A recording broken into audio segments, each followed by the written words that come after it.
Chapter 5 1. Tran usually helped with food preparation at her mother's restaurant, and although we didn't normally socialize with each other, she had trained me to be a waiter when her mother hired me a year ago. Business usually only hit a medium pitch during weekdays, which Tran easily handled, leaving me to do custodial work and dishes. "I never said thanks, for praying for my leg," she told me while I was washing utensils. "So, thanks. How is it?" "It feels great. I still can't believe it actually happened." "I know the feeling." "Do you really think you have a gift?" I shrugged. "Price says that some people have a gift, for spiritual stuff. I'm not sure if I do or not. Mommy's back and knees have really been bothering her. You know how proud she is, so she'd never say it. Do you think you could you? "Yeah, sure." She waited. "Oh, you mean now?" She nodded. Miss Pham's eyes had lit up in the same way Tran's had when the pain left her knees. "Ooh, it really feel better. What you do?" "God did it, Miss Pham." She pointed a stiff, accusatory finger at me. "You say you God now?" No. All I did was pray. God does the healing." She squinted at me. I no believe you. You pray for back now." "Yes, ma'am." She allowed me to place a hand on her lower back, and when the prayer was done, she brushed my hand away, tentatively trying to straighten her posture. She let out a honking sound and burst into sobs. For a moment I was scared, thinking that the pain was still there, and the act of checking for it had hurt her. Then Tran asked her something in Vietnamese. She nodded and said something back. Then Miss Pham did something that I never would have ever imagined. She hugged me. I didn't understand what she was saying as she continued to speak in rapid Vietnamese through her sobs, but I didn't need to. Tears stung my eyes. "Free dinner for you." 2. That's when things started changing. First, it was 2 girls from Krista's cheerleader squad. One said that she had twisted her ankle, and the other had an ongoing neck twinge after a particularly hard fall that she took during practice a week ago. Then guys from the football team began approaching me to pray for them. Sometimes people cried. Sometimes they jumped around excitedly. The ones that I didn't really get were those who just said thanks and walked away texting on their phones like I had just handed them a pamphlet advertising a fundraiser. I didn't see how someone could be touched by the power of God and shrug it off like that. "Sounds to me like you're getting a little full of yourself there, sweetie," said Matthias. "How did you possibly derive that from what I just said?" "You're upset when people don't fall over themselves when you zap them. Sounds like a God complex to me." "It's God doing the healing, and I always make that clear. All I'm saying is that I don't understand when people act like nothing monumental happened." She sighed. "When Alinka got a hold of me, it was so hard to limit myself. On the volleyball court. Then I realized that me being a superstar wasn't going to really help everyone else be good players. I had to tone it down for their own good. Okay? I'm waiting for the point. The point is that when you do too much for people, they start to take it for granted. I used to be worried about hurting myself, but with you around, me and Alinka can survive almost anything, so we aren't as scared to take chances. Pain hurts, but we know it isn't permanent, so we don't really worry about it. Haven't you ever heard of the expression, make them work for it? That's the worst advice I've ever heard. You're comparing volleyball stardom to praying for sick people. Don't say apples and oranges. I hate when you say that. At least apples and oranges share a commonality in that they are edible fruits. You just compared a car to a shovel." She shrugged. "If you just stopped taking time to pray for everyone who comes along, people would appreciate it more. It's basic human psychology. As long as they see you as some kind of Jesus freak vending machine, they aren't going to appreciate what you're doing." "Maddie's right," said Tran. "Girls who give it up too easy don't get any respect. I bet it's the same with televangelists. You are the most evil people I've ever met in my life. You would all spontaneously combust if you stepped on holy ground." "Hey, I didn't say anything," protested Krista. I scoffed. "You're agreeing with everything they're saying, and you know it." "I am not. I think it's nice that you pray for everyone." "Oh," then she held up a finger. "But it's true that people don't appreciate things that come too easy." "Exactly," said Matthias. "Speaking of easy, Chrissy, how did your visit to the hoo-ha doctor go?" What came from Krista's mouth next were things that no guy should ever hear. "That's disgusting," I said. I'm fine if none of you harpies see me as a guy, but please warn me before you say things like that ever again." "James, You're one of us now, said Matthias. And frankly, I'm getting tired of reminding you of that. That doesn't mean that I need to know the specific details of Krista's doctor visits. Frankly, Matthias put on a coat of lip gloss. We are at the point in this relationship that we can talk openly to each other. We've shared a bathroom, a toothbrush, I sleep in your bed, and you've seen me in almost every embarrassing situation possible. Whoa, hey, don't say it like that. You sleep in my bed alone, and that's only because you bamboozled Uncle. Wait, did you say you used my toothbrush? It was a while back when I forgot to pack mine. It was either that or go to school with disgusting morning breath. She held up a hand. Don't bitch, it's already done. Do you know how nasty that is? I groaned. What if you have some kind of gum disease? Oh, don't be a baby, she said. I rinsed it in hot water and alcohol before I used it. And after? She shrugged. I rinsed it off. I really could have gone the entire rest of my life without knowing this. Oh? Well then, I guess I shouldn't tell you about drinking out of the milk carton or farting on your pillow when you piss me off. I knew it! I knew my pillow smelled strange. I thought it got wet somehow and there was some kind of rotten mold inside of it. And you kept sleeping on it? Ew. No, I actually switched it out with one of Uncle Jay's pillows. You gave a stinky pillow to Uncle Jay? Is that something Jesus would do? Jesus wouldn't go around farting on people's pillows. What kind of sick, demented mind does that kind of thing? Uncle Jay took you into his home in your time of need and you repay him by defiling his face? She waggled a finger. I defiled your face, not his. You're the one who gave the smallpox blankets to the Indians. You don't even eat food anymore. How can you possibly fart on that level? She shrugged. Do I look like a gastroenterologist? The hell would I know? I blinked. You actually got the field and the pronunciation right. That's amazing. And stop calling him Uncle Jay. He's not your uncle. He is if I want him to be. What are you, 5? She took out her cell phone. Oh yeah? Let's call and ask him.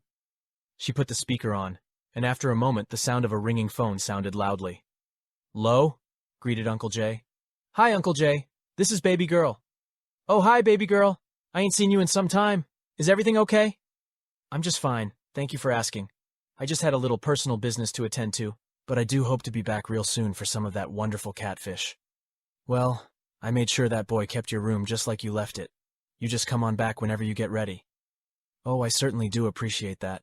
It sure is going to be nice to sleep in James's soft, comfortable, well-seasoned bed again. Anyhow, the reason I'm calling is because James is here, and he seems to think that I shouldn't call you uncle, because we aren't technically related. Now that sort of hurt my feelings because the very last thing I'd ever want to do is offend you." "What? All the time you've been with us? You're just as good as any family we got. You tell that boy to shut his chicken hole before I slap the naps off his head. You're on speaker, Uncle Jay. He can hear you. Boy, you want me to beat you with my belt? No, sir. I'm anybody's uncle who wants me to be their uncle, unless they are part of the KKK or one of those neo-Nazi skinhead crazies. Now you stop being rude to baby girl so she don't feel like she ain't welcome. Put her back on." "Thank you so much, Uncle Jay," Matthias oozed. "It's just that you feel more like an uncle to me than any of my real uncles, each of whom are complete lowlifes of the highest order." "And that's the way uncles are supposed to make you feel," he said. "Don't you forget it." I threw up my hands. "I can't believe this garbage. Why don't you tell your uncle about farting on our—" Matthias pressed a button and ended the call. "No need to discuss that. We don't want to upset his geezer heart. Don't think I'm not going to tell him when I get home. And I'd love to see how that conversation goes, especially when you tell him the part about you switching out his pillow for the tainted one." "He won't even let me have my room because he thinks you're coming back. It's like I'm living in some kind of alternate reality. I am coming back. This business with that runt midget turd is just a temporary setback." Can we get back to talking about my problem?" Krista asked in an unusually timid tone. 3. As I mentioned before, Krista has a yoga channel on MeTube called Yoga Bomb. Okay, to be honest, I've known about it for a long time, and to be a little more honest, I have her webpage bookmarked in my internet browser, and I secretly check it for updates every day. I don't do yoga. I don't care about yoga. I don't care about my core or being spiritually centered. I do, however, care about yoga pants. And despite our differences, Krista knows what she's doing when it comes to yoga pants. There, I said it. It's not really shocking that she would get comments ranging from genuinely grateful to genuinely lewd on her videos. It is, however, amazing what people will say when they're completely anonymous. Many of the comments are very hurtful and perverted, but I'm sure she doesn't let it get to her. She just finished telling us about one commenter named HotLips99 in particular, who goes through all of her videos and posts what she calls perv timestamps. A commenter can go to any video on MeTube, type in, say, 3:27. When other people see the comment, it will show as 3:27. They will then be able to click on these numbers and skip to the 3 minutes and 27 seconds mark in the video. "Watch this," she said, pointing to the computer monitor, and clicked the mouse. The video frame froze with Krista in an unintentionally suggestive position. She clicked the next timestamp in HotLips99's comment, and the video went forward and froze on another frame where her leg was raised. I suddenly became aware of all three girls looking at me. "This is horrible," I said quickly. "Horrible. If it were me, I would just feel completely violated and objectified." Tran raised an eyebrow. "I bet you would. Look, I don't mean to sound insensitive, but so what? He's clearly a fan, and even if he didn't post the timestamps, people could just pause it wherever they want anyhow." "It's bullying," said Tran. "She's trying to help people improve their wellness, and he's making a mockery of her work." "Okay, so if it bothers you that much, stop posting videos," I advised. "Right? Everyone knows that this is part of being on the internet. Don't tell me you didn't know what kind of people were out there before you decided to wear form-fitting clothes and make yoga videos." "Are you saying it's my fault?" "No, I'm saying that when you want to cross a street, you expect cars and look both ways. That's all. I wear form-fitting clothes because it's important that people see the techniques in my poses clearly. If I wore floppy clothes, then it would be harder for my students to see what I'm doing and learn." "Then close the comments option on the videos," I suggested. "Then the pervs win," said Tran. "Her fans will just move on to the next hot yoga instructor that will answer their questions." "Part of being a successful teacher is being able to interact with your students," said Krista. "If my real fans can't communicate with me, then it hurts them and it hurts the channel.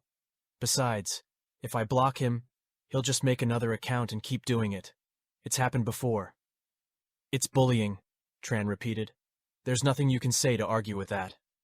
"Fine, I'll concede that it is a form of harassment. Bullying? I wouldn't go that far. I mean, come on, are you really going to hunt the guy down for being a perv? Probably 2/3 of your fan base are pervs." "Damn straight we're going to hunt him down." Matthias's voice was low, determined. "Ladies, we have our first mission. Operation Break the Perv." 4. I was surprised at how adept Tran was on the computer. By no means am I a computer expert, but I know enough to know when to be impressed. "I don't work well with people looking over my shoulder," she admitted coarsely. "Oh, sorry. It's just that I wouldn't have guessed that you were a computer nerd." "Really? The almond eyes and yellow skin didn't make you suspect anything?" "Yeah, but you're always, so fashion conscious and vain." "Okay, fine. I thought you might know some kind of martial art, but that's it." She smiled a little. "Just stop looking over my shoulder." So I left her to it and went to the basement. Krista and Matthias were arranging the gear. After the dwarf incident, and a particularly brutal binge of dark chocolate Dag and Haas, it had all been dumped down here never to be spoken of again. As much as I thought that this was another bad idea, it felt a little good to see them organizing the gear and getting it ready to go. "Token, get the box of tear gas and put it over there with the flashbangs," said Matthias. "Don't call me that. We have to get used to calling each other by our hero names, so we don't slip up and use our real names in the field." "Token. But I'm not going to be in the field, remember?" Right. I've been thinking about that, and I think it's probably best if you suit up and come along. Token. If you don't stop calling me that, I'm not going anywhere. You're the one who chose that name. Are you ashamed of it now? Token. You morons chose that name. I never agreed with it. Fine. Do you have a better name? Yes. James. James isn't a superhero name. It's a work in a cubicle and die a virgin in front of your computer with orange Cheeto foam coming out of your mouth name. Krista giggled. Just use the name, said Matthias. It has charm. Tran came down with a piece of paper in her hand. I have an address. 5. The mental image that I had of Krista's bully was of an overweight Caucasian man wearing cheese-stained denim shorts and a sci-fi movie shirt of some kind. We piled into Matthias's car when Tran put the address in the GPS, She was in the passenger seat. I was in the back with Krista, trying not to look uncomfortable about the stupid beanbag shotgun that she insisted on bringing to intimidate the pervy loser. "That's gotta be him," Tran whispered. We were all sitting low in our seats across the street from the address in a middle-class neighborhood. The houses looked like they may have been built in the early 2000s, with small generic yards perfect for people who didn't really want to be bothered with cutting grass. The man Tran had pointed at got out of a minivan, then opened the back sliding door to let 2 kids jump out.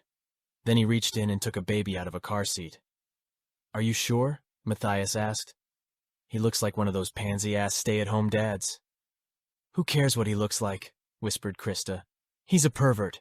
He probably keeps women in his basement and beats his wife if she even looks at the door."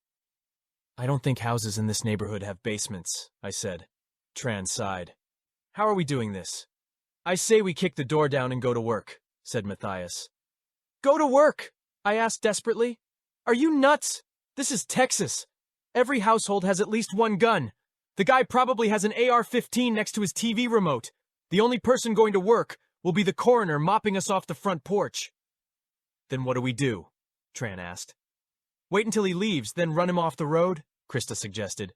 "Or maybe lure him out," Matthias scoffed. "How the hell do we get him to—" Tran pointed. "Who's that coming out of the house?" "Looks like the perv's old lady," answered Matthias. "Why is she carrying—" "Is that a rolling pin?" asked Krista. "I have a bad feeling about this," I said warily. "Maybe we should just drive away." The woman tapped on Matthias's window and she let it down a few inches. "Can I help you?" "You people have been sitting in front of my house for an hour now. Are you lost? Maybe waiting for someone?" Yeah, we're just waiting for someone," agreed Matthias. Okay, because I did time in the service and I know a stakeout when I see one." "Oh yeah? What branch?" Matthias challenged. "Postal. Listen, I'm going to give you brats 30 seconds to clear out and then I'm calling the cops." Excuse me, this is a public street," said Tran. "We aren't breaking any laws by being here and you have no authority to tell us what to do." "Oh, you brought a lawyer. What's your name, kid?" "None of your business." "Yeah, I guess it isn't. But do you know what just became my business?" We all looked at each other, and Matthias finally asked, "What?" "Your asses!" The woman tapped the car window with the handle of the rolling pin, and the glass shattered to pieces. She threw herself across Matthias into Tran's lap and began striking her like a whack-a-mole. When Tran covered her face, Mrs. Rollingpin hit her elbows. When she twisted her body in an attempt to stop the barrage on her elbows, the lady began assaulting her knees, and all of this while steadily kicking Matthias in the side of the head. The interior of the Cooper became a hellish box of shrieks and the rapid tink-tink-tink of wood hitting foreheads, knees, and knuckles. Matthias put the car in gear and smashed the accelerator. "Get her off me!" Tran screamed. "Stop kicking my face!" Matthias shrieked. "I can't see where I'm driving." "Oh, you want some rolling pin too, Blondie? Do ya? 'Cause I got plenty to go around. Stop squirming." Tink, tink, tink, tink. Matthias shielded her face from the barrage with one arm and tried to steer with the other. It wasn't going well. The car swerved all over the road. I managed to lunge forward and grab Mrs. Rollingpin's wrists, but she bit my hand and landed a blow to the side of my face with a wild fist. The lady was a living tornado. I reeled and was coming forward again when Krista's shotgun exploded. "Ah! You shot me in my armpit, you rotten little teeny bopper bitch!" "Eat beanbags, soccer whore!" Krista screeched and shot her again in the torso. Beanbags? That all you got for me? Come here." Incredibly, Mrs. Rollingpin began wiggling her way over the seat toward Krista, but Tran snaked an arm around the woman's neck and pulled backward. They both snarled and struggled, but Mrs. Rollingpin finally tapped Tran's arm twice to signify submission. Tran relaxed her hold. "Give up!" "What did you say?" asked Mrs. Rollingpin. The shotgun blasts had deafened us all. "Give up!" Mrs. Rollingpin nodded and took some deep breaths. For a moment, it seemed like it was all over. Matthias pulled the car over. Then the crazy woman suddenly swung the rolling pin over her shoulder, a blind blow that caught Tran on the forehead. "Eat wood long time, Mulan!" The car lurched and began swerving again as Matthias tried to punch the woman with one hand, only to get several painful whacks to her knuckles and wrists. "Ooh! Shit!" Krista let out a roar. She tossed the shotgun aside, launched herself over the seat, and landed across Mrs. Rollingpin. With the wild woman's arms restrained, Tran renewed the sleeper hold, and didn't let go until she had stopped moving completely. The Cooper sat lopsided on a curb. Even with the windows open, the misty interior smelled of sweat and cordite. The loud monotone ring in my ears didn't let up, and I could only hope that Krista's idiotic shotgun blasts hadn't done permanent damage to my hearing. After a long moment of just sitting there trying to catch our breaths, I saw the girls yelling at each other and realized that their hearing must have been as impaired as mine was. "Help me off this bitch!" yelled Krista.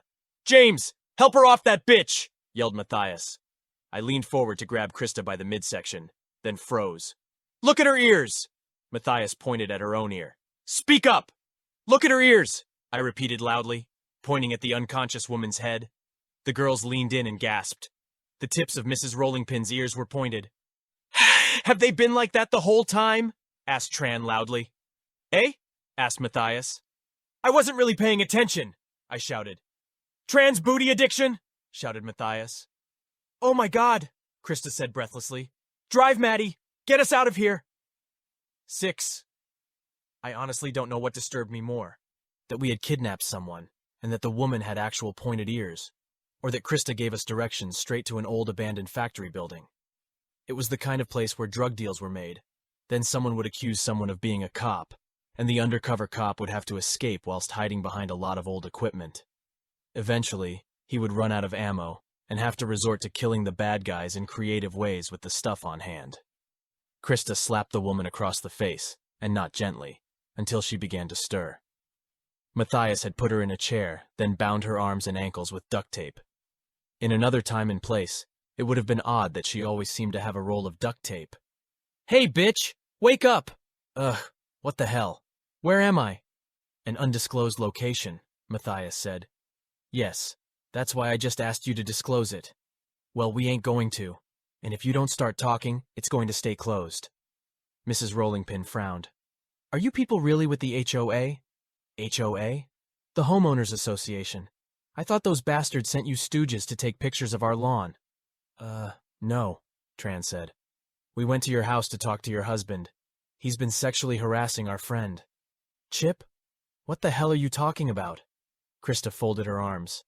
"I bet you didn't know that he watches my, other people's yoga videos and posts lewd comments." "Wait, you're the chick from Yoga Bomb. I knew that I recognized your voice." "I'm not," exclaimed Krista, now trying to make her voice sound different. Mrs. Rollingpin smiled flippantly. "May as well take off the stupid mask. I know who you are now."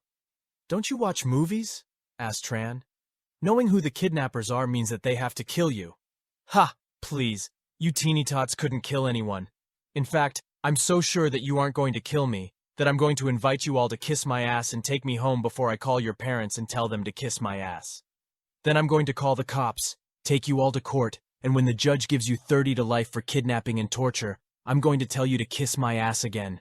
When my kids go off to college and I'm going through empty nest syndrome, you know what I'm going to do? Ask me what I'm going to do." "What are you going to do?" I asked. "I'm going to come visit you once a year in prison and tell you all to kiss my ass." Matthias pointed at her head. "We'll tell everyone about your elf ears." Mrs. Rollingpin looked surprised. You can see my ears? Really?" It was Matthias's turn to smile flippantly. "Damn it!" spat Mrs. Rollingpin. "Did you guys find a bracelet by any chance? It's silver and really thin." "What does that have to do with your ears?" asked Krista. "It's just an important family heirloom, okay? The bracelet, not the ears. The ears are, a birth defect." "It ain't a birth defect," Matthias said calmly. "You're an elf. A real freaking elf." "It's not nice to make fun of people's birth defects," Mrs. Rollingpin advised. Matthias tossed me a glance in a way that told me that Ilinka had informed her of some things. "Your bracelet is enchanted. It makes your ears look human. That's why you want it back. That's why you want us to find it." "Maddie, are you saying she's really an elf?" Krista asked. Tran was nodding. "We got our butts kicked by a dwarf, and Maddie has those powers. It's not really that hard to believe." "Look, kids, the less you know, the better," said the elf. "Just find my bracelet, take me home, and we can all forget that any of this ever happened. It's better for you to forget." "So can you, grant wishes?" Krista asked. "That's leprechauns, you egg," Mrs. Rollingpin grumbled. "And you really don't want to meet one of those? Okay, listen to me very carefully. I'm being serious now. Nobody is going to believe you. Take all the pictures you want. Post them all over the internet. People have pictures and videos of UFOs, and you know who believes in those? Nobody. Aliens do exist. But guess what? Nobody believes in them because nobody wants to believe that they don't have the world completely figured out. That's how we hide, and that's how we'll stay hidden. We didn't say anything. She was right. People would just say that she was wearing prosthetics, or that we had photoshopped the pictures. Since I'm in a confessing mood, I'll admit something else. My husband couldn't do yoga to save his life. I'm the one who timestamps your slutty videos. Krista's mouth dropped open. You? But why? What do you mean why? For the thumbs, bitch. I like the attention. People like those comments, and I like it when people like my comments. Sue me. The girls exchanged puzzled expressions. But you're a woman, said Krista. Not on the internet, I'm not. Hot Lips 99 is a red-blooded, healthy, horny, all-American man, and he loves trolling bitches who think people watch their videos to learn anything. Let me ask you something. If you're so offended about people pausing your videos to stare at your butt, then why don't you wear baggy sweatpants? So people can see my techniques, Krista shouted. They can't see my technique if I wear floppy clothes. Oh, sounds like I've hit a nerve. You know what I think? I think you like being ogled because you don't like yourself. You want approval from others. And I think you're acting like you're upset about it because you don't want to admit it. You like those pervy comments more than the pervs who post them, don't you? That's it! I'm sick of this big-eared bitch! Krista snatched up a rusty shovel that was leaning against an old compressor and came at Mrs. Rollingpin. The rest of us rushed to her and held her back until Tran could pry it out of her hands. Tell you what, said the smirking elf woman. Since you went to all this trouble, I'll throw you a bone. You admit right here and now that you love it when people look at you, then I'll stop tagging your videos. How's that? Like hell. Oh, come on. It's just you and me and your homies here. It's not like I'm telling you to rent a billboard. All you have to do is admit it. There's nothing to admit, Krista shouted. I'm not saying something that isn't true. You're going to be old and disgusting in no time, kid. If you have something to flaunt, do it while you can. Betty White did. Her history as a hot piece of ass is well documented in photos, and those are going to last forever. Krista's face softened a little. Fine, I'll say it. I like wearing yoga pants, and I like it when people admire my shapely badonkadonk. Tran looked at me, I looked at Matthias, and Matthias looked at both of us. There you go, said Mrs. Rollingpin like she was talking to a toddler. Now was that so hard? I can't take any more of this, Krista said, stomping off. I'm going to the car! Whew! If I would have known that I was going to be playing Teeny Bopper Shrink, I would have smoked more weed before I came outside. That explained a lot. But marijuana was supposed to mellow people out. This crazy lady had jumped into the car and almost took all of us out with a kitchen utensil. If Tran hadn't known how to do that sleeper hold, who knows how that scenario would have turned out. What about you, Mulan? My name is Tran. Pretty boring, but traditional. I sense there's something to unpack there, too. Do your parents have your husband picked out yet? Tran flipped her the bird. She smiled and faced me. And you? You wouldn't be on Team Hotness unless you contributed something really meaningful to the group. The muscle? Not a chance. The brains? Maybe. But I'd bet Chow Yun Twit over there could hold her own on an SAT test. And you don't need two brainiacs on a team. No, you're here for another reason. She rolled her smirking gaze slowly to Matthias. It's the symbiont, right? Careful, elf, said Alinka. These children may endure your jests, but cutting out your unruly tongue would very much delight me. Oh, I wouldn't dream of antagonizing you. You've already got a lot of issues on your plate, no doubt. There's the people who want to kill you. What's the number up to now? Dealing with that and grooming this poor kid is going to keep you busy. Well, I guess until someone yanks you out of that girl's head. And when Alinka only remained silent, Mrs. Rollingpin addressed me. I guess we all know how she's stringing you along. It's technically rape, you know. Her using that girl's body to rope you in, plain and simple. What do you mean she's grooming me? She wants your soul, and once she gets it, she won't need to touch you to chow down anymore. It's the ultimate freedom for a symbiont. It's what they all want. Ew, Maddie, what's she saying? Asked Tran. But Alinka was watching me closely, very loudly, not denying any of it. Finally, I sighed. Listen, if we untie you and help you find your bracelet, can we forget any of this ever happened? Yeah, I suppose. You guys are good sports. Sorry, I thought you were the homos.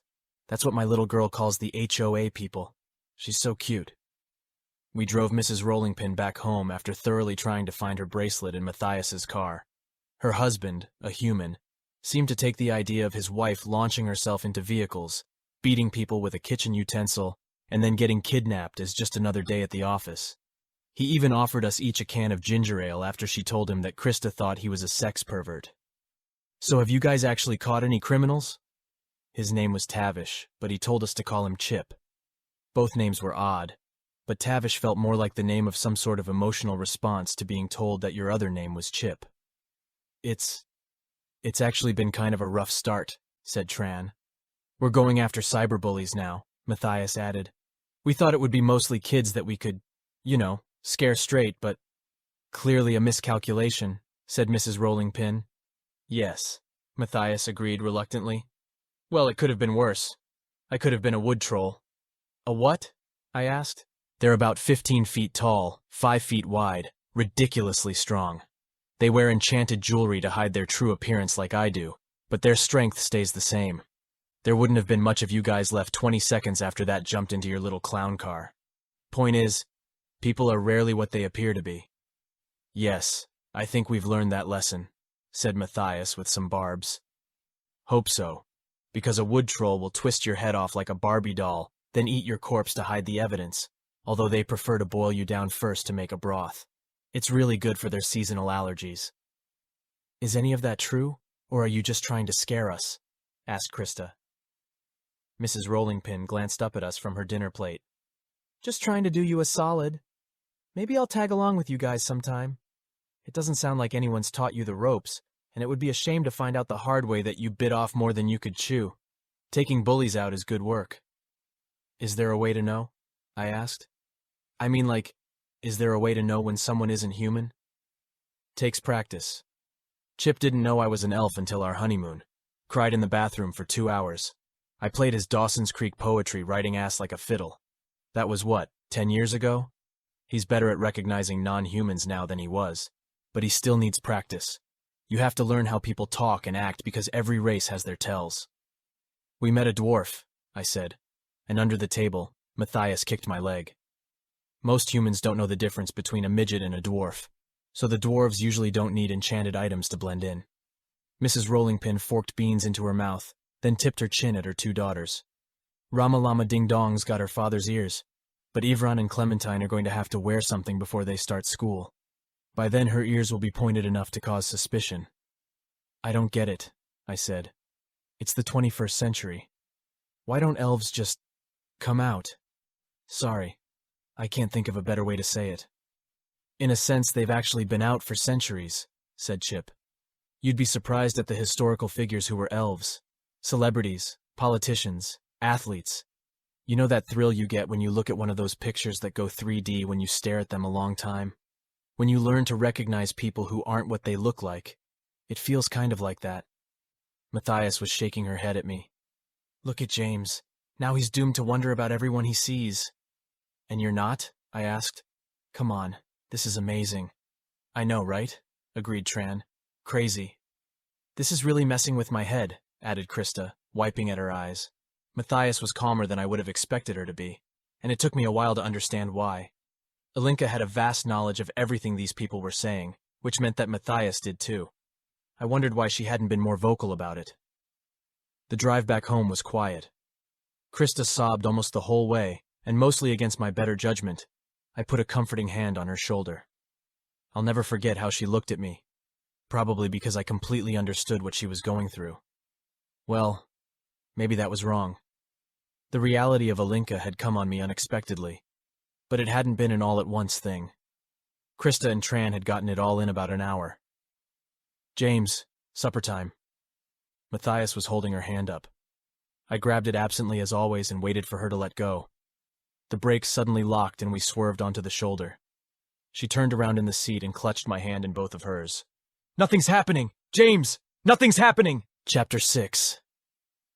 1. At first I didn't understand why only one of Matthias's eyes sometimes turned purple. Now she was pacing the living room floor feverishly, and her voice would abruptly switch to Alinka's. They were both here. All this time I had assumed that only one of them could be forward at any given time. Was this something they could always do? Or was it yet another result of the changes Matthias's body was going through? If it was, did that mean that their personalities would eventually melt together? She made a fist and knocked the top of my head. "You're zoning out, James! Stop zoning out and figure out what's going on!" Just telling me to do that isn't going to change the fact that I don't know. Why would I know any more than Ilinka about it? "You!" She pointed at Krista. "This started when he put his hand on your shoulder. You did something!" "I didn't do anything!" exclaimed Krista. "He just put his hand on my shoulder and you liked it!" "No, I didn't! I hated it! You think I want that pervy nerd to touch me?" Matthias peered at her suspiciously, but seemed to accept it. "Then that means that it's your fault, James! You touched her and messed something up! Wait! Maybe you transferred your power to Chrissy!" She rushed forward and grabbed the sides of Krista's face, squeezing and distorting her face until Krista finally knocked her hands away. "Stop it, Maddie! You stop it!" Matthias shouted. "All of you stop it!" "Wait!" Tran stood up. "Maybe you're not touching him in the right way." Matthias frowned. "The hell does that mean?" "Maybe you need to kiss him, or do a little of that bump and grind." Matthias looked at me in the way people do when they want you to be the first one to agree to something that they know should not ever be done. "Oh no," I said. "Hell no. It's not like I was going to do it, you freak. I swear no matter how bad things get, you can always count on a guy to want sex." "But Maddie, what if it's the only thing that would work?" asked Tran. "Me and Chrissy will hold him down, and we'd never tell anyone." I got to my feet. "Don't you lunatics even think about it! This is just some kind of fluke." I reached out to touch Matthias's arm, but Ilinka jerked away and glared at me. "What's wrong?" "You are broken. Useless. You were mine, and now you are nothing. A mere man just like the rest of them. No, you are worse, because they will at least give me sustenance. You disgust me. Leave." My skin felt cold. I was getting the same creepy vibe off of her now that I had gotten in the parking lot that night with the drunks. Although they hadn't been there, Tran and Krista were sitting with tense postures. They clearly felt something too. "Okay, I'll go," Ilinka scoffed. "You would leave me so easily? You barely even attempted to comfort me. Oh yes, this is your chance to finally escape me, yes? Yes? It is what you have hoped all of this time. A way to escape your obligation, your responsibility. So, do you not want me to leave, or—" She burst into sobs. Krista made a little shooing gesture at me, and I got out of there. An hour ago? "It's done," said Mrs. Rollingpin into the phone, watching the Cooper pull out of the driveway. "Do you want me to keep tabs on them?" "No, I have already assigned someone that duty," said Queen Nalk. "I have deposited your fee into your bank account, but I want you to stay on retainer. You do good work." "A compliment from the Queen of Texas. I am duly flattered. Does she look well, my daughter?" "She's definitely not missing any meals. Healthy skin, healthy eyes, vibrant scent. She seems to be doing all right under the circumstances." "And her Zaire? What is he like? Is he kind to her?" "Seems like it. They're not lovey-dovey, if that's what you were expecting. That's the best read that I got." "That's very good then. Stay available. If I require your services, I expect to not have to wait." 3. I could see that Uncle Jay was worried about my female troubles, and I loved him for it, while at the same time was hating myself for not being able to tell him what was really going on. No, that was wrong. This was Ilinka's fault, all of it. She was the one who had caused all this mess. Why should I hate myself for trying to do the right thing? It would get better now, though. She'd default to eating men again, and there wasn't anything I could do about it. My shoulders actually felt lighter. After months of dealing with 4 crazy females, I could finally get back to concentrating on schoolwork and begin the arduous task of convincing myself that the last few months had never happened. Matthias slammed the locker door in my face. "We need to talk. And you had to slam my locker in my face to tell me that? It's called dramatic effect. Stop being bitch-made." Krista and Tran gave big smiles and thumbs up from behind her. "If this is about Ilinka, then there's nothing to talk about," I said. She grabbed my wrist and huffed. "It's still not working." "Boo-hoo." "Damn right, boo-hoo." "James, we're starving. Do you know how hard it was not to grab a jock this morning and scarf him down? We haven't eaten anything since before we went to that psycho elf's house. So go eat. I'm out. There's nothing I can do about it, so I'm done. Matthias snapped a finger. Forgetting something, Sparky? Trainee and Chrissy still have those pictures. She turned and saw Krista and Tran were looking off to the side. I said... She snapped her fingers again. Krista couldn't meet Matthias's eyes. Trainee and I, we lost the pictures. Matthias blinked at them. Excuse me? I dropped my phone in the toilet accidentally, said Krista. I took it to the repair place, but the guy said that the memory thingy was ruined. Matthias rolled her eyes, then waited for Tran's excuse. I, accidentally deleted mine when I was trying to transfer them to my computer. It's like the second time that's happened. It's actually more common than you might think. The app is so crappy. Don't you still have the pics on your phone? Fine. Matthias turned back around and faced me, obviously not wanting them to know that she had deleted the pictures from her phone too. You made a promise to help me. You gave your word. What's the point of pretending like that's possible anymore? Matthias's left eye went purple. You are not well, my love. I could return to lesser sustenance, but I am truly trying to respect your wishes and refrain from unleashing my darker impulses for as long as I am able.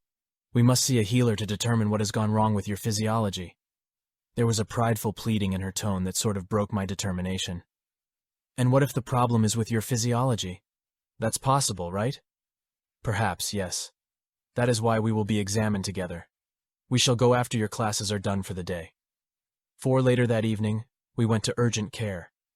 Alinka completely ignored me when I tried telling her how ridiculous it was for her to expect a doctor to know what was going on. We went to the desk, and the nurse handed us a medical history form to fill out. What's your middle initial?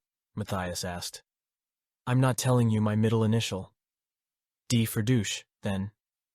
Do people have trouble believing that you're a senior in high school? Not as much trouble as they have believing that you have a penis. Trust me, I keep up with school gossip. Do you have, or have you ever had the following? Chickenpox. Yes. Skin problems or chronic rash. And before you answer that with something not remotely funny, remember that I'm much better at this than you are. It's best if you just reply to the questions politely and move on with life. No, I don't have skin problems or chronic rash. She asked the rest of the questions and continued filling out the sheet. You're not my next of kin, I told her. Your brother lives almost 2 hours away, and Uncle Jay, bless his heart, wouldn't know his way around a hospital if they tattooed a map on the inside of his eyelids. My daddy has spent a lot of time in the hospital, so I know a thing or two about how to talk to medical staff. I reached over and took the pen out of her hand. I'd rather die than call you in an emergency. I signed the form and gave it back. Matthias took it back to the nurse at the desk. The two of them exchanged something in low, confidential tones and giggled. So, how are we going to describe this issue to the doctor? I asked when she came back. Have you even thought that far ahead? We're going to tell him exactly what's going on. It's important to be honest with the doctor if you want to be treated properly. I chuckled. You really are completely out of your mind, unless you know something that you aren't telling me.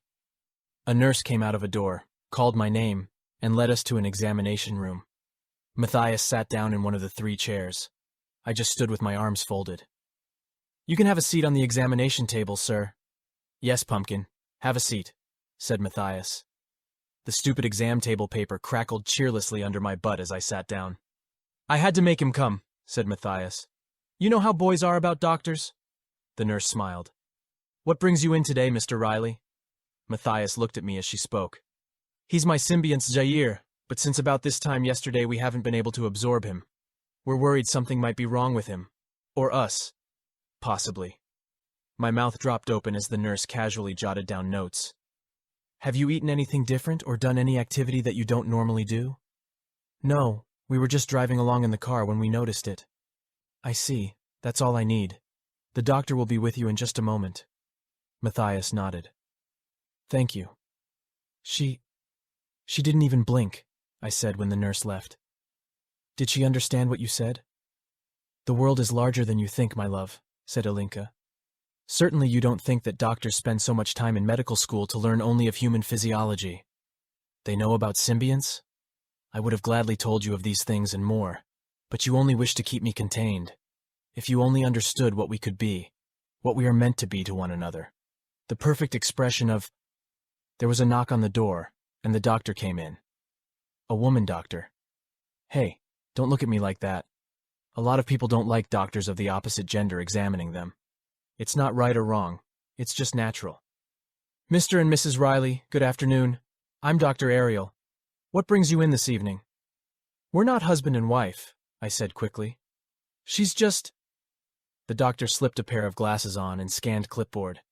It shows a Matthias Raptus Riley as your next of kin here. Are you boyfriend-girlfriend? Father-son? Captor-hostage? Someone's going to have to throw me a bone, she chuckled good-naturedly. Great. A doctor with a sense of humor. I hate doctors with a sense of humor. She wouldn't be laughing if she knew what I had been through in the last 2 months. No, we're sort of... I was making an invisible shape in the air with my hands. Don't mind him, Doc.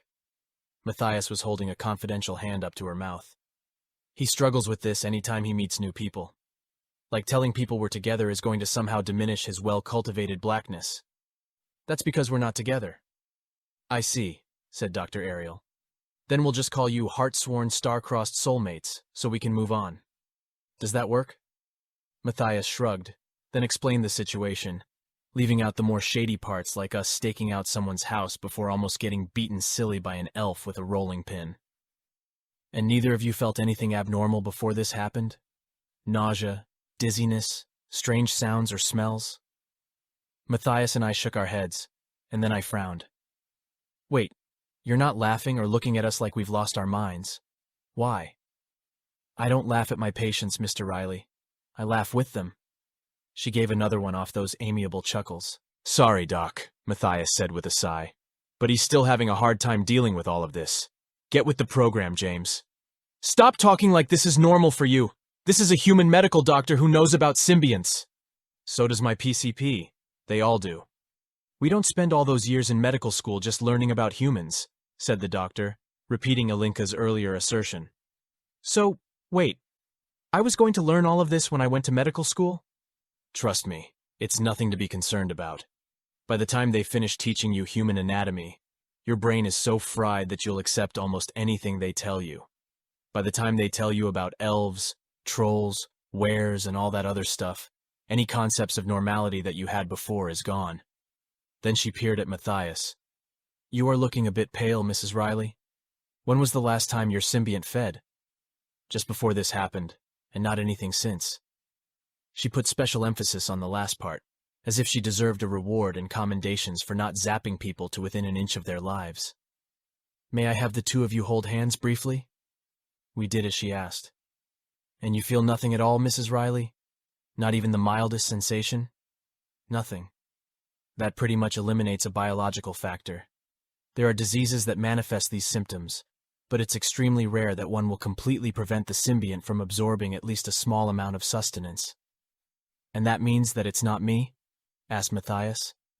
It's too soon to say for sure. It's going to be awkward, but there's a set of procedures for tracking down the potential causes of this phenomena. I need both of you to take off your clothes. To my horror, Matthias calmly set her purse on the nearby counter and began unbuttoning her blouse. I turned around. Why do we need to get undressed? See what I'm dealing with, Dr. Ariel? He is such a child. We're in a doctor's office, James. We're here to find out what's wrong with you. Grow up! I hesitated. Do you really need my boxers off, doctor? No, you can both leave your undergarments on for now if you'd like. This phase of the examination is to see if anything you are wearing may be prohibiting the flow of emotional energy. Good. Now try to absorb James once again, please, Mrs. Riley. The instant Matthias put a hand on my back, she gasped. It's working! It's working again! Alinka added something loud in Romanian that I figured meant that she was feeling the same elation as Matthias. Dr. Ariel was nodding. We see this relatively often. One of you has unwittingly been wearing something that's been cursed or enchanted to prevent the flow of specific energies. You mean James went out and got something enchanted so that we couldn't absorb him? I knew it. I didn't get anything like that. I wouldn't even know how to get something like that. Most of the time when this happens, someone is wearing something that's been passed on from a previous owner. Are any of you wearing any second-hand items? Clothes? Perhaps electronics that you've purchased second-hand or off of the internet? Jewelry? That sort of thing? Matthias laughed. If I don't buy it, I don't wear it, which means it's probably something he's wearing. I've tried, Doc. I've honestly tried to buy clothes for this walking yard sale orgy, but he refuses to wear anything but frumpy rags. He thinks just because I have a Kentucky accent, letting me buy clothes for him is going to somehow nullify the Emancipation Proclamation and reverse the Civil Rights Movement. If I need clothes, I can buy them myself, I argued. Then why don't you? I pay you more than enough to at least not look like a hobo everywhere you go. I think this is actually the first time I've seen you without that stinky corduroy shirt on. Well, second time. Oh, you remembered that part, huh? It's like a literal appendage with him. It's not even jacket weather. And when was the last time you actually put that god-awful thing in a washing machine? Now then, Mrs. Riley, I'm going to have you touch each article of clothing that you have just removed, and James will do the same with his when you are done. Please continue to hold hands as you do so. Any altered article of clothing that you or he touches will trigger the effect. You should notice a complete cessation of all energy flow. Matthias went through her clothes first, and everything in her purse that she could find. This part took a while due to the fact that her purse was apparently connected to a separate dimension of time and space capable of storing infinite items. No change? Asked Dr. Ariel when she was done. Matthias shook her head. Your turn, Mr. Riley. Hold each item of clothing for a few seconds, please. Your wallet, too. I held my pants, then set them aside. I held up my shoes, then set them aside. I held my socks, then laid them over my shoes. When I picked up the corduroy, I felt Matthias's hand flinch on my shoulder. There! She shouted in a freaky-sounding mix of both her voice and Elinksa's voices. I knew it would be your fault! I knew it! I'm going to burn that crappy shirt! Give it to me! She grabbed it and yanked. You're not burning my corduroy! We stood there in our underwear, yanking the shirt back and forth. Ignoring us, Dr. Ariel knelt and picked something up off the floor. Clothes can pick up enchantments in all sorts of different ways, she said. But in all likelihood, this is the culprit. This fell out of the pocket of your shirt, Mr. Riley. Is his energy flowing again, Mrs. Riley? Matthias grabbed my wrist and nodded. So it wasn't my corduroy. This is an elven piece of jewelry, if I'm not mistaken. Did someone give this to you? I shook my head. I didn't even know that I had it.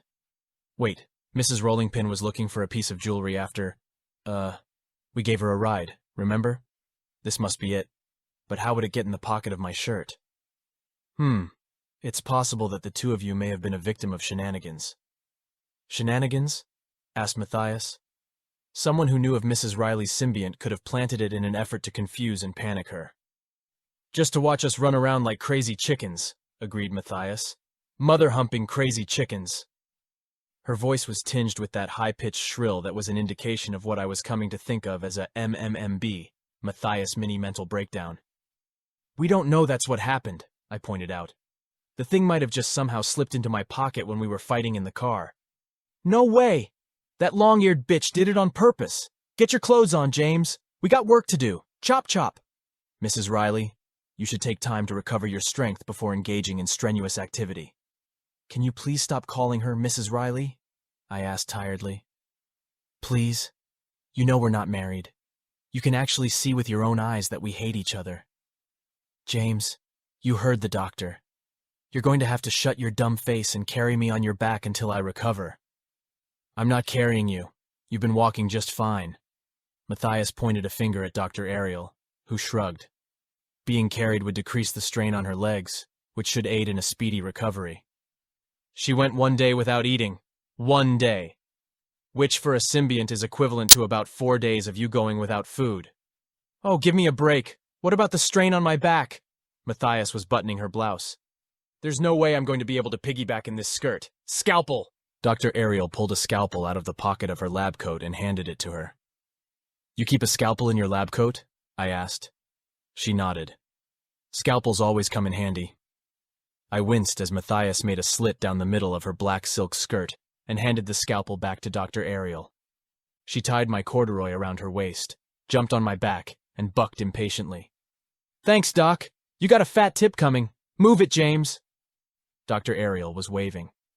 It was nice meeting the two of you. Congratulations on the wedding. Have a nice evening. 5. Trainee and Chrissy are on their way to the base, said Matthias. We gotta get there and suit up. Why are those two never doing anything when you call? It's called brand loyalty, James. Look it up. Speaking of crazy, did that doctor seem odd to you at all? How do you mean? Right. Of course she seemed completely normal to you. We're going to F that elf bitch up. I mean, we're really going to F her up. Can you believe she did that to us? Acting like she was our friend and pretending like she was going to show us the ropes? Ugh! I hate when people mess with me! Her knuckles were white on the steering wheel. Matthias, maybe you should give yourself a chance to calm down. Don't try to calm me down, James. Not now. You have no idea how it feels to be this violated. Did you really just say that? Oh. Yeah. Oh. I just hate when people trick me. Yes, that's natural, but we need to think before we respond. She pulled the car onto the shoulder and stopped. Tears were in her eyes. What's the matter now? I asked. What's the matter is that you think about everything, James. Everything. That's your problem. Sometimes the best thing to do is go with your gut reaction. Like right now, if you were a normal guy, you'd try to ravage me. I'm emotionally vulnerable and clearly in need of release. But no, you have to take out your little mental nerd calculator and think it out logically. You don't see a beautiful woman in the dawn of her sexual potential. You see the 10 Commandments and STDs and pregnancy, and my dad and my brother destroying your balls with a weed whacker. But you can't go around calculating every second of life. Sometimes you have to just go for it. Are you even hearing me right now? Huh? Are you even listening? At that point, the diatribe faded into high-pitched, incoherent sobs. Every time we woo, woo, we woo, woo, we woo, woo, woo, we woo, we woo, woo, we woo, woo, yo, wow, woo, we woo. 6. After our encounter with the dwarf, Krista had taken it upon herself to order another shipment of supplies. Tran added a taser and a riot shield to her arsenal, while Krista added a crotch cup and a tranquilizer rifle to hers. They had also ordered a car emergency kit that included a defibrillator, epinephrine, and adrenaline pens. The girls also took my suggestion and decided to wear Kevlar. Previously, they had objected to it because, and I quote, it made their silhouettes look terrible. Matthias blasted the Superman theme on the radio and spun the tires out of the driveway. All right, here's the plan. James is going to knock on the door and distract them. Like hell I am. First of all, black people get shot through the door after 9 o'clock. Second, we need to try to resolve this sensibly. It could all be a misunderstanding. Don't be naive, James. Hiding that thing in your pocket wasn't an accident. Tran nodded. Maddie's right, Jamie. A piece of jewelry doesn't just accidentally end up in a shirt pocket. What did you call me? I asked. Jamie, Krista said cheerily. It's your nickname. Don't call me that. Why? It's cute. Because he's a jerkweed, said Matthias. Jerkweeds don't like nicknames or any other displays of human affection. Jamie is a girl's name. I'm not a girl. It can be a boy's name or a girl's name, Stooge, Matthias replied. What's with you, huh? You've been bitchy ever since we left the doctor. Bitchy? Oh, is that a word Jesus would use? WWJD, James. WWJD. That's it. I'm ignoring you. It's what you do best. Ignore stuff. You ignore me. You ignore Alinka. You ignore Uncle Jay, Chrissy, and Trainee. When did I ever ignore Uncle Jay? I just wish you would have ignored that bitch elf when she gave you that bracelet. I wasn't in on that. How could someone possibly sneak something into a pocket on somebody's chest without them noticing, huh? Huh? Have you thought that maybe she's good at that kind of thing? If she happens to have pickpocketing skills, she's probably just as good at putting things into pockets. Matthias scoffed, rolled her eyes, and turned the radio to the gangsta rap station. A short time later, we arrived at Mrs. Rollingpin's home and there was a pickup truck double parked outside her house. A blue Duality pickup truck. The dwarf's truck. In unison, the girls sank in their seats. Matthias drove past the house without slowing down. Anyone up for some ice cream? I asked. My treat.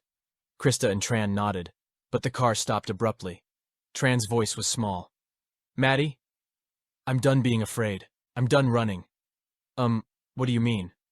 I mean that bowel movement of a dwarf made a mistake when he ambushed us the first time. Mistake? Asked Krista.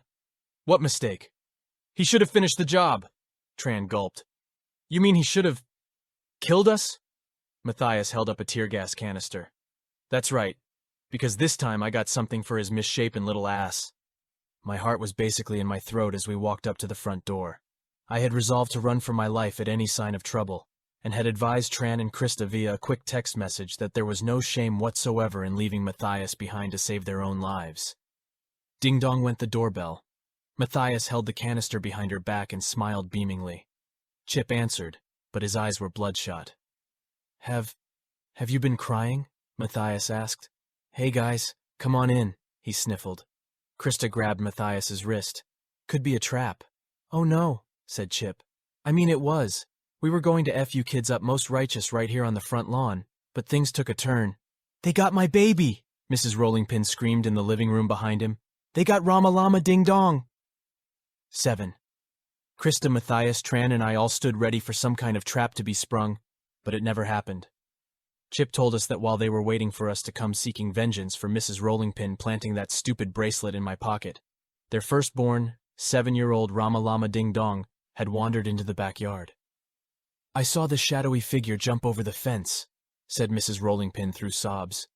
At first I was wondering what someone would be doing in our backyard. Then I found Rama Lama Ding Dong's shoe stuck to the fence with a knife and piece of paper. There's an address written on it. Then we got the call. They want money. How much are they demanding? I asked. 150, I cringed. Do you have access to $150,000? No, 150 bucks. I exchanged looks with Krista, Tran, and Matthias. Oh, well, okay. I think I have $100 on me. I'm sure we can scrape up the rest of... Pay them? Asked Mrs. Rollingpin. We're not going to pay them. What kind of parents do you think we are? We don't believe in encouraging bad behavior, said Chip. If we pay that ransom, then tomorrow they'll do this to someone else. Next thing you know, they're eking out a decent tax-free living. I frowned. Yeah, but they have your little girl. And how do you think she'd feel knowing that we contributed to the ruination of society to get her back? Asked Chip. That would follow her for the rest of her life.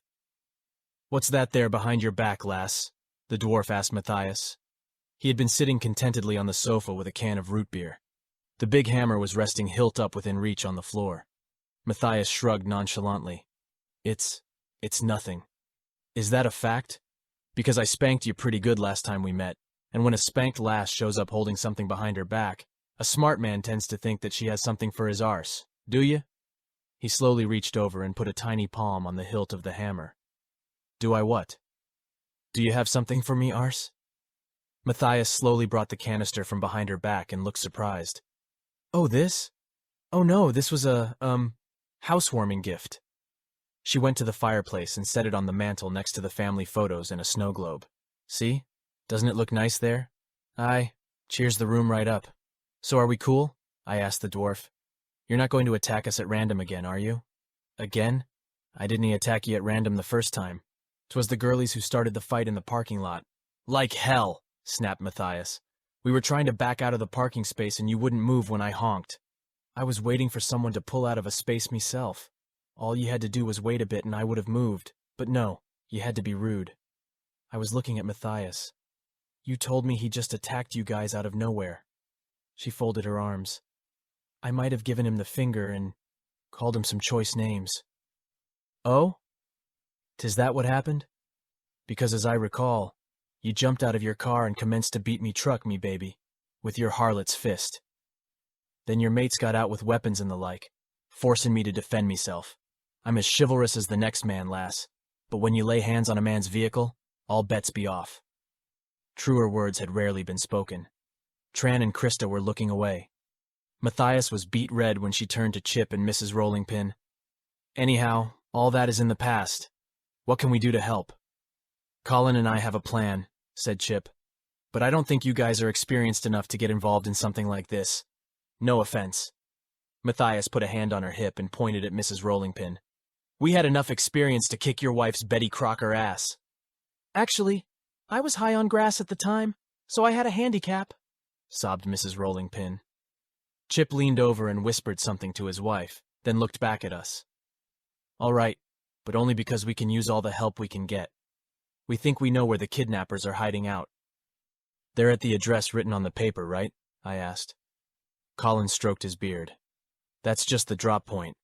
The wee ones called me here because I'm a decent tracker, lad, and because I owe them a favor. The dirt from the bastard's boots that I found in the backyard comes from a very specific area. 'Tis not far away. And now that we have us a healer here, we stand a much better chance of... I held up my hands. Whoa, wait a minute. I'm just an apprentice.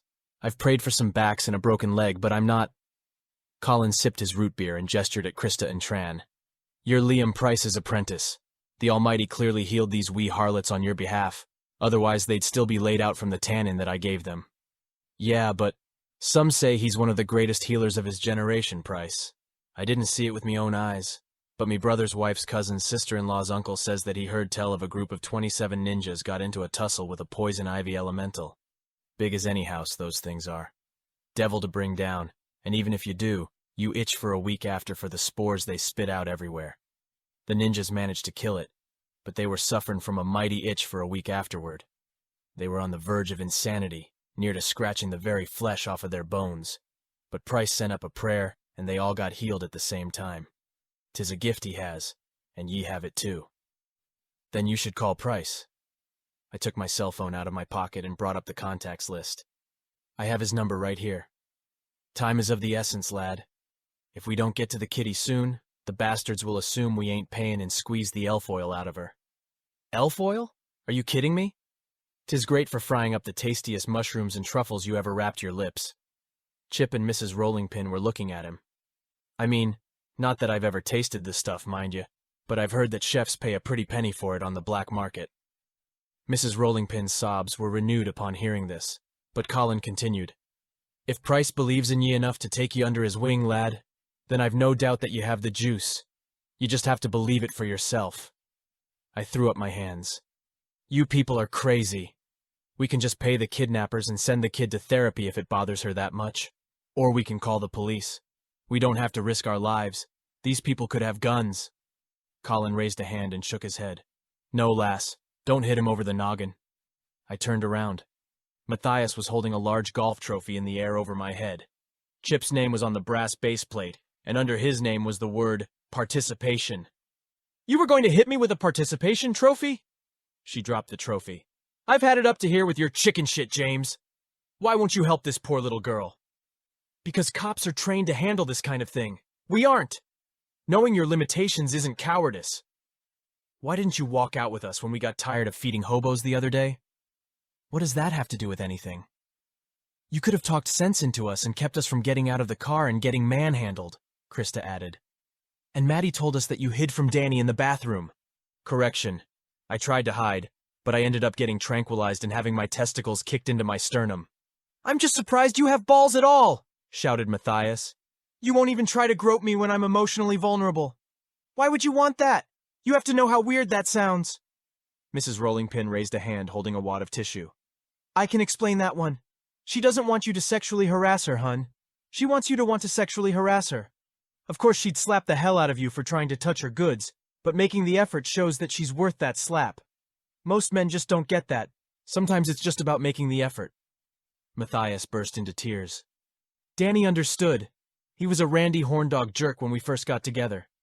I slapped him all the time for trying to cop a feel, but at least he tried. And it made me feel needed. What do I get from James? Nothing. He's a freaking robot. Now he's embarrassing me. Oh, I'm embarrassing you? We signed up to help people with bullies. Now a little girl is being bullied and you're trying to take the easy way out. As usual. Colin hefted the hammer over his shoulder.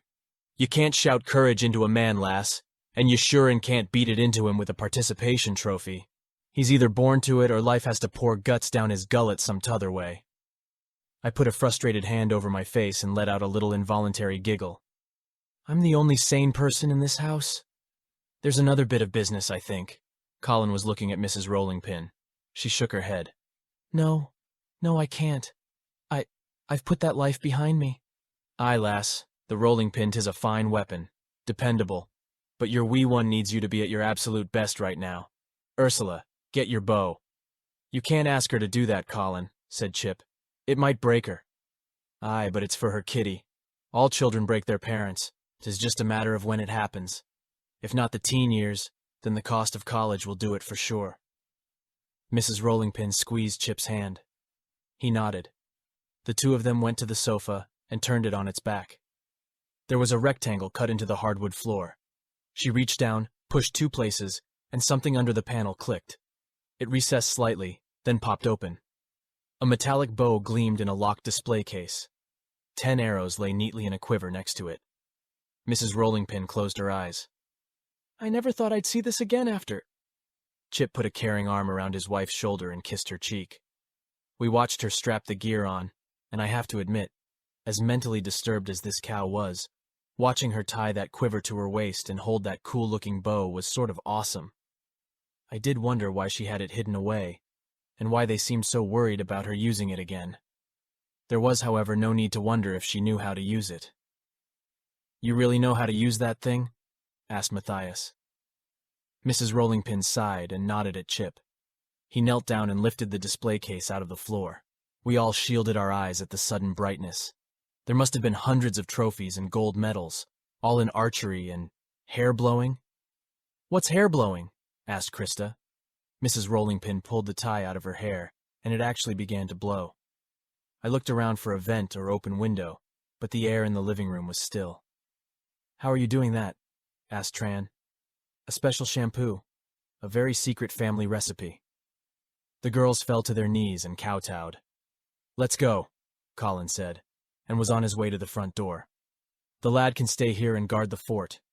Here's hoping we don't get into a dire situation wherein only a prayer to the Almighty from a virgin will save us." I caught up with him and leaned in close. Being a virgin actually helps. 8. When we set out, everyone was fired up. Everyone but me, of course. We stopped to drop the other 2 kids off at their grandparents' house. Then after 20 minutes of driving and making small talk about work and school, and an argument about the golden era of 80s music between Mrs. Rollingpin and Chip, things got quiet in the minivan. After that, Chip turned the radio on to some political discussion. 45 minutes after that, everyone was beginning to doze off. "Turn off the headlights and turn onto that dirt road, lad," Colin finally told Chip. "We're here." Mrs. Rollingpin opened the right back sliding door and peered into the distance through binoculars. "Is that a trailer home?" I asked. "James, don't you know by now that nothing is what it seems?" asked Tran expectantly. "What is it really? An octopus? A giant robot?" "No, that's the place where they be holding her," said Colin. "See the dirt around here? 'Tis the same as what I found with the boot prints in the backyard." "So what now?" Krista asked. "Now we plan. There's an odd number of us here, but that's okay. Lad, you're going to be with... Where's the worm?"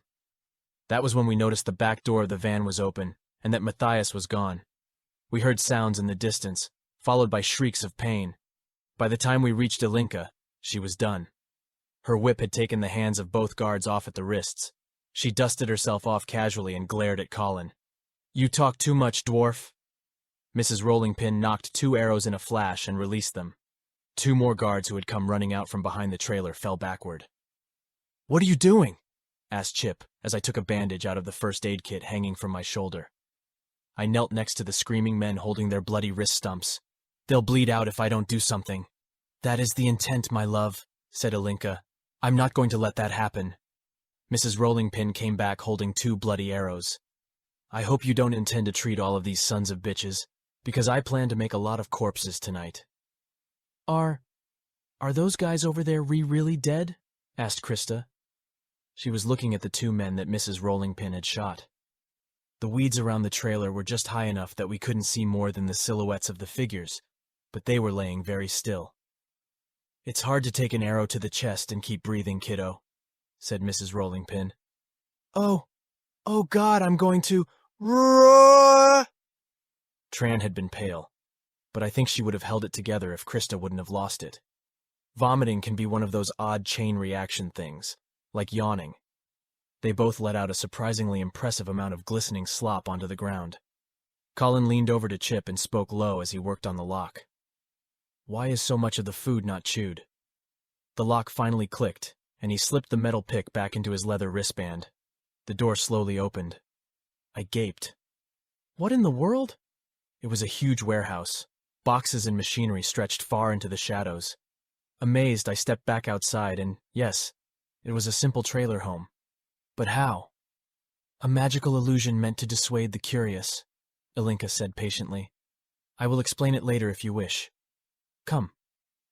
The impression that I had was that there wouldn't be much to this rescue. although I was more than a little distressed about what Mrs. Rollingpin and Alinka had done to the guards. I had imagined that the little girl would be tied up in the trailer with maybe a couple more guards. Not only was this huge complex unexpected, it broke very fundamental laws of physics. Just go on, I'll catch up. But they lingered in the vicinity, patiently waiting for me, Tran and Krista, to gather ourselves. What's that sound? I asked. Elves, answered Colin, and pointed to a pile of about 15 bodies, each one clothed in nothing but their underwear, and each one moaning softly. They've been de-oiled, I swallowed.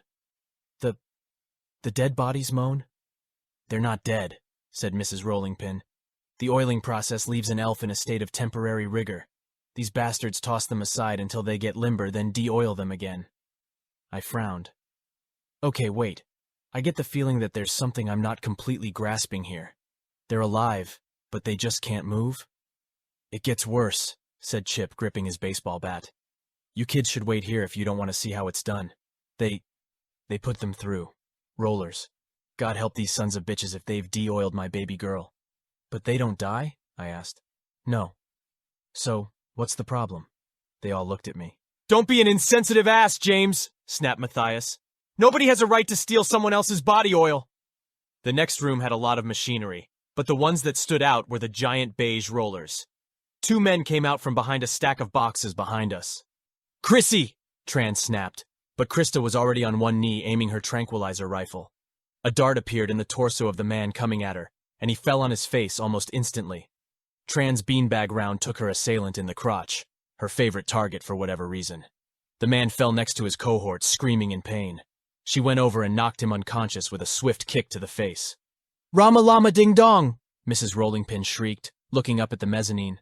The little girl was being held by a guard on each arm. A slow, rhythmic clap echoed, and a tall man wearing a red leather jacket stepped from behind a stack of boxes.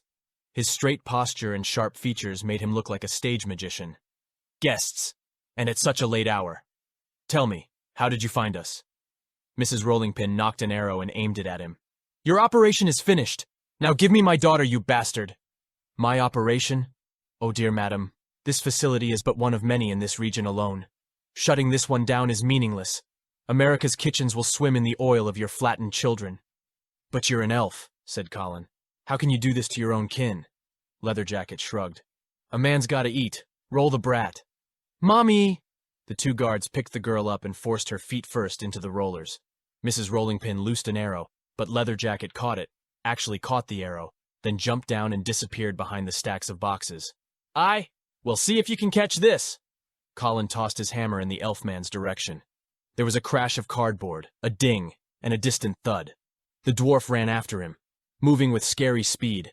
Alinka had reached the 2 guards feeding the girl into the machine, and jump-kicked one over the railing. Mrs. Rollingpin ricocheted an arrow off of the ceiling and into the other man's back. Even as Alinka tossed him over the rail after his buddy, it was too late to do anything but watch as Rama Lama Ding Dong was sucked into the rollers. Mrs. Rollingpin and Chip ran desperately up the stairs and toward their daughter. Tran and Krista turned their heads and shut their eyes, but I didn't. I couldn't. I had to see. The screaming little girl came slowly out of the other side, but the rollers reversed and sucked her back through again. And again. And again. The sound of the thing made it worse. It was like when something wrong gets stuck in a vacuum cleaner. When the screams finally stopped, my heart sank. On the last cycle, the little body was spat onto a pile of burlap sacks. Like the others we had seen in the last room, her arms and hands were stretched above her head, and her feet pointed flat as if frozen in the last instant of an Olympic pool dive. Her parents collapsed to their knees, holding one another in desperate dismay. I ran to the pile of burlap sacks, hoping that there was something to be done. Praying. But the girl lay flat and ashen and motionless. I gave a start when her eyes popped open, looking straight at me. What are you, a kitty perv? You like looking at flat little girls? There's only one legal answer to that question, stupid, and it's not it's no. I'm here to help you. Yeah? Because it looked like you were trying to kitty perv me, especially with that hobo flannel shirt on. Now take me to my mommy or I'll scream. I knelt down and gently lifted her by the midriff. Eek! Mommy, this man is touching me. I raised my hands quickly. Whoa, hey, no! She just told me to pick her up, I swear. Mrs. Rolling Pin patted my back. We don't know where she learned to say stuff like that, just ignore it. Then she fell down and cradled the kid. Oh, my poor baby. My poor beautiful baby princess. What did those demented soap-dropping perverts do to you? Rama-Lama Ding Dong coughed and spoke weakly. Is this what it's like to be oiled, Mommy? Daddy, I can't move. Skin's so dry. Hold me, Mommy. Daddy, hold me. Give me your shirt, and go check on Colin, barked Chip. I took off my corduroy and handed it to him. Right. 9. We reached a clearing in the boxes and found Colin wrestling with Leather Jacket. Given how handily the dwarf had laid out the girls back at the cafeteria, I was surprised that he was actually struggling with this guy. Just let me flee, you cursed dwarf. I won't be put in prison. Aye, you will. And I'm guessing you know what they do to pretty boys like us in the big house. Ah! No! Come to my aid! Boximus! There was an odd vibration in the air. Stacked boxes began falling over and moving on their own into a clear area nearby. The crazy bastard's got a golem! Colin yelled. Run for your lives! The moving boxes began to form 2 legs, then a body, a head, and 2 cardboard box arms. It stepped onto 2 pallets, which became its feet. Tran and Krista screamed. Krista took the tranquilizer round out of her rifle and actually stabbed herself in the arm. I'm pretty sure she was unconscious before her face smacked on the pavement. Chrissy! Shrieked Tran. What the hell? Perhaps attracted by her cry, the creature charged Tran, who aimed her shotgun and shot furiously. Holes appeared in the body of the cardboard monstrosity, but did nothing to stop it from bowling her into a pile of stacked pallets. The head! Shouted Colin. Go for the head! He did a forward flip, bounced off of Krista's butt, and swung his hammer at the single box on top of the creature's body. With a wide-arced swing of its arm, Colin was swatted aside and into Alinka, sending them both sliding underneath a conveyor belt. Colin's hammer slid across the concrete to where Tran was recovering. Take her up, lass! Colin reached a small, desperate hand out toward her. You're the only one who can do it now. The golem turned and stalked toward Tran. Its large wood pallet feet clack-clacked on the floor. Time seemed to almost stop. Sound became a deep, slow thing moving through cold maple syrup. I'll bring it to you, shouted Tran. No, lass! There's no time! You're gonna have to use it yourself! But it's so heavy! Not if I give you permission to use it, which I just did! Get off of me, you ridiculous dwarf! Ilinka shouted. Colin ignored her. You can do it! Don't overthink it! Just get mad as blazes and go to town! Boximus was close to her now. Running was no longer an option. Even more creepy than the sheer bulk of the creature was the wet, impossible ape-like snarling coming from the head. Tran lunged at Colin's hammer. I expected Boximus to crash into her as she strained to lift the weapon, but it came off the floor easily. Surprise and hope brightened her face as the hammer flew upward and into Boximus's head. The crumpled box made a poof sound, and the entire body simply fell apart. Pieces of cardboard and cellophane nuts fluttered all around us. A number of fluorescent lights busted and rained sparks on the floor. Tran stood and picked up the hammer. Is everyone okay? Colin nodded, the wonder in his voice unmistakable. Aye, lass. It's getting heavier. What's happening? She steadily began to bend at the waist until she had to set the big weapon on the floor again. How dare you destroy my golem! Shouted Leather Jacket. Ilinka picked up a pallet and brought it down on him again and again until he stopped begging her to quit. 10. After praying for Rama-Lama Ding Dong, she had become limber enough to at least sit properly in the back seat of the van. Mrs. Rolling Pin had given me a wet, grateful motherly kiss on the cheek, then went about gently squeezing the girl's scrawny limbs to help circulation. The warehouse looked like an actual warehouse now. Alinka told me that some enchantments dissipate when the people who cast them die or lose consciousness, and Leather Jacket was still very unconscious. When the cops had taken everyone's statements, Mrs. Rolling Pin and Chip were more amiable to explaining the elf oil market to us. Apparently elves produced a natural oil that had a lot of culinary applications. The younger the elf, the higher quality of the oil. The process was actually quite legal in the US, and it was once a great source of extra income for families with newborn babies. Once an elf reached the age of about 20, however, their oil no longer contained whatever natural chemicals made them valuable. Things were made even more complicated by the fact the minimal age for legal oiling was raised to 13 in 1821. This created a thriving black market for young elf oil. Those are the oiling machines they used in the old days, said Chip. They've been outlawed for decades, but they're faster and cheaper than the new ones. The newer ones are much gentler and compact, but the safety features make them slower. Some elves even find them therapeutic. Ursula used to keep one in the bedroom for when she wanted to, limber up. TMI, Chip, said Matthias. He sighed. Sorry, I have 3 kids. Once you start sharing a bathroom with your wife and wiping baby asses on a regular basis, the line between gross and sensible starts to blur. Anyway, we can't tell you all how grateful we are for your help. You really are the heroes that you said you were. Matthias, Tran, and Krista beamed with pride. It felt pretty good to hear that, but I was sure that I didn't beam. And are we square, Ursula? Asked Colin. In terms of the debt I owe to your family, I mean. Mrs. Rollingpin, who had been holding her dozing daughter, now stepped out of the van. She knelt and placed her right hand on the dwarf's left shoulder in an oddly formal gesture. Her voice took on a masculine Queen Amidala in Episode 1 pitch and cadence. Paid in full, Colin, son of Colin of Oakshire. Aye, so let it be done. The dwarf gave a little bow and ambled toward the back of the van. The vehicle's frame creaked when he laid the hammer inside. Mrs. Rollingpin turned to us. As for the 4 of you, who risked life and limb to aid my family in its time of need, I now welcome you into that family. Come forward. We stepped forward. Mrs. Rollingpin reached into the van and opened the glove compartment. Jammed inside were dozens of gold medallions with red, white, and blue ribbons. These were left over from when I coached Clementine's T-ball a couple of seasons ago. I accidentally ordered too much, and we've been trying to do something with them ever since. They aren't real gold, so don't try to sell them unless you want to get laughed out of the pawn shop. Where are you guys from? Deer Park, said Krista. I'm actually from River Oaks, Matthias added hastily.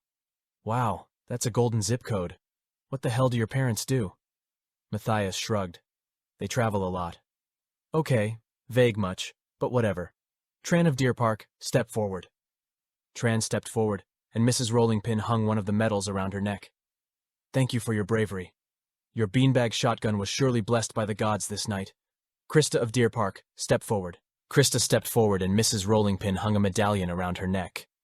Your tranquilizer rifle was surely blessed by the gods this night. Thank you for your bravery. Well, up until you stabbed yourself in the arm and knocked yourself out. Tran smacked Krista's arm. I know, right? What the hell, Chrissy? You could have been killed. Krista looked at her feet. I panicked. I thought I was going to get kicked in the hoo-ha again. Mrs. Rollingpin sighed. Matthias of River Oaks, step forward. Wait, why isn't James next? Asked Matthias. The leader of the team is always recognized last. Step forward. Leader? James? That wet noodle can't boil water. I'm the leader. Is this true, James of Deer Park? I nodded. She's the leader of the group, yes, and the high matriarch of relevant analogies. Matthias tilted her chin up proudly. I see. Then come forward, James of Deer Park. I'm already standing here. Your medical bag was surely blessed by the gods this night. Thank you for suppressing your natural bitch-made tendencies and exhibiting courage in rescuing my little girl. She gave the necklace to Ramalama Ding Dong, who put the medal over my neck, kicked me in the shin, then fell on the ground holding her foot. Ooh, funky butt-lovin'. Ha!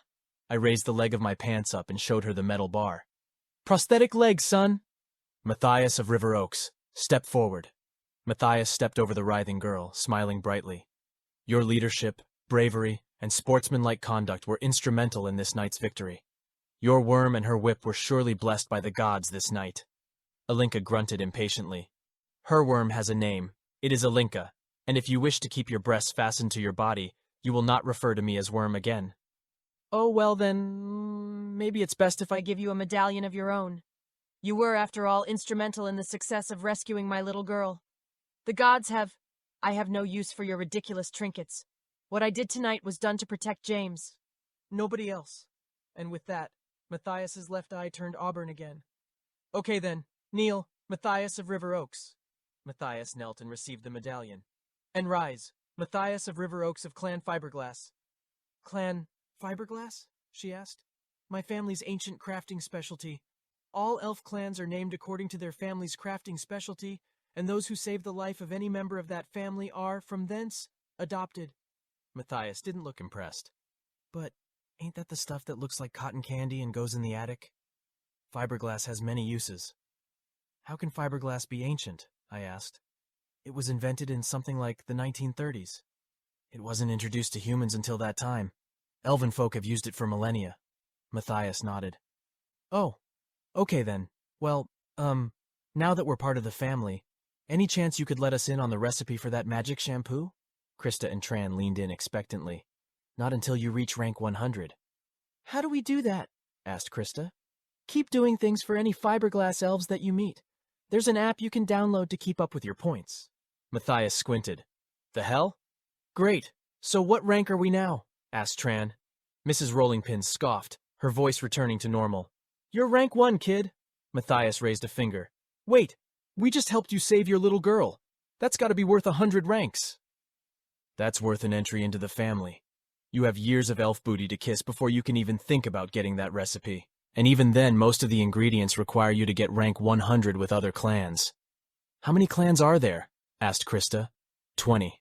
Matthias put her hands on her hips. Well, ain't that some grade A bullshit? We save your kid's life and we still gotta hit rank 100 with 20 clans to get that recipe? That's like, James, do the math. 2,000 ranks, I said. Hey, I don't make the rules, said Mrs. Rollingpin. And sorry to say, James, but the shampoo doesn't work on your kind of hair. Yeah, I kind of figured. Colin tugged Tran's elbow. Lass, come over here. I need a word with you. She followed him to the back of the van where they seemed to have a long discussion. 11. After leaving Mrs. Rollingpin's house, we were all riding high on our accomplishment. The girls were so happy that I actually managed to talk them into stopping at Waffle Abode to celebrate.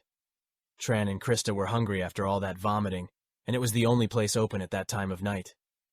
So this is what it feels like, said Matthias. We're real heroes. I don't think real heroes actually say that, I told her. You're supposed to sit in stoic, reflective silence. Screw that. We put our asses on the line and we showed those greasy elves what's what. We did it, not the cops, not the dwarf or Mrs. Rollingpin. Us. I'm taking all the credit I have coming and I ain't being shy about one bit of it. Did you see when I jumped backward like an action hero and shot that guy in the nuts? Asked Tran. All that practice really paid off. I grimaced, thinking how Alinka had been the night's real MVP. But since there wasn't anything wrong with letting them giggle and enjoy the moment, that's what I did. Krista nodded. That was so cool, Trainee. And then you ruined it when you stabbed yourself with a tranquilizer dart and dipped out, scolded Tran. What were you thinking? Krista looked at an empty spot on the table. I guess it was all just too much. I couldn't take any more. That weird thing with the trailer, those flat elves.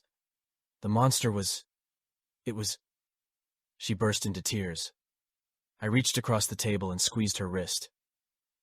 What did that little creep dwarf want with you? Matthias asked Tran. He wants to teach me to use a warhammer, she exclaimed. Can you believe it? What? A hammer like his? Asked Matthias. The one that beat us close to Silly the other day? She shrugged and nodded. I forbid it. What? You heard me. Those things aren't good for anything but beating up strong, independent women. Tools of the patriarchy. I scoffed. You can't be serious. I am. So you're saying that if I were to take a cell phone and toss it at your head, you'd no longer use a cell phone because you'd consider it a tool of the patriarchy? I'd drive you to the emergency room to get it removed from your rectum. I grimaced. Tran, getting trained to use a dwarven weapon by an actual dwarf is one of the coolest things I've ever heard of in my life. If you really don't want to do it, fine, but don't let anyone talk you out of it. I want to, Maddie, Tran said meekly. Besides, if I learn how to use it, then it's sort of like spitting in the face of the patriarchy, isn't it? Bringing a new weapon into the matriarchy is a good thing. Matthias shrugged. Fine, but don't look at me when you look like one of those Filipino muscle women with the veins and thick necks.